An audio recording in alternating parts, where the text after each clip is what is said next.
প্রায় 10 থেকে 12 দিন হয়ে গেল এক লোধা পরিবারের নাবালিকা নিখোঁজ। ঝাড়গ্রাম থানায় নিখোঁজ ডায়েরি করেছে ওই লোধা পরিবার, কিন্তু আজও কোনো খোঁজ নেই ওই নাবালিকার। মঙ্গলবার ওই পরিবার ঝাড়গ্রাম জেলা পুলিশ সুপারের দপ্তরে এসে নতুন করে অভিযোগ দায়ের করলো।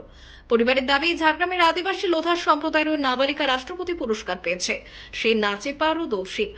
ওই নাবালিকার মায়ের দাবি, তার মেয়ে স্কুলে গিয়েছিল, কিন্তু স্কুল থেকে আর বাড়ি ফেরেনি। ঝাড়গ্রাম থানায় নিখোঁজ ডায়েরি করেও আজ পর্যন্ত ঝাড়গ্রাম পুলিশ কোনো সদুত্তর দেয়নি। আমার মেয়ে সকাল সময় স্কুল গেছিল, স্কুল থেকে বাড়ি ফিরেনি। খোঁজাখুঁজি করছি, খবর পাইনি কোনো। এখন খবর পাচ্ছি সন্ধ্যাবেলা 4টার দিকে, এখন খবর পাচ্ছি আমার মেয়েকে পাওয়া যায়নি। তখন আমরা থানাতে জানাচ্ছি পরের দিনে, এখনো খবর কিছু পাচ্ছি না মেয়ের। খোঁজাখুঁজি করে কোনো খবর পাচ্ছি না। তারপরে এখনো জানাচ্ছি, বলছি আমার মেয়ে তো আমরা একটু হলেও দেখবো কোথায় আছে না আছে, খবর তো পাবো আমার মেয়ে কোথায় আছে। আর আমার মেয়ে রাষ্ট্রপতি পুরস্কার পেয়েছে নাচ গানের থেকে, সব কিছুর থেকে নাচ গান ভালো করতো, তার জন্যে আমার মেয়ে রাষ্ট্রপতি সম্মান পেয়েছে। মঙ্গলবার ওই পরিবার জেলা পুলিশ সুপারের দপ্তরে অভিযোগ দায়ের করেছে। এবার তারা আইনি পথ নেওয়ার চিন্তা ভাবনা করছে।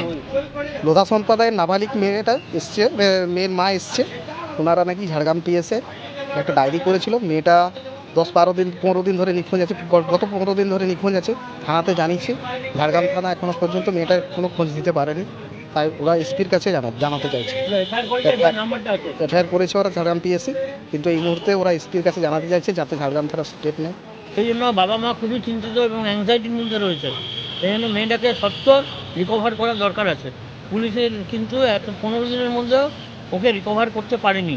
এটা পুরো আমরা মনে করছি পুলিশের নিষ্ঠুরতা। আমরা চাই ইমিডিয়েট মেয়েটাকে রিকভার করে বাবা মার হাতে তুলে দেওয়া হোক।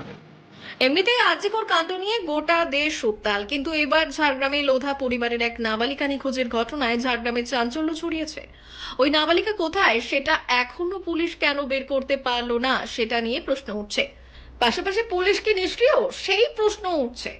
ব্যুরো রিপোর্ট, আজকের ঝাড়গ্রাম।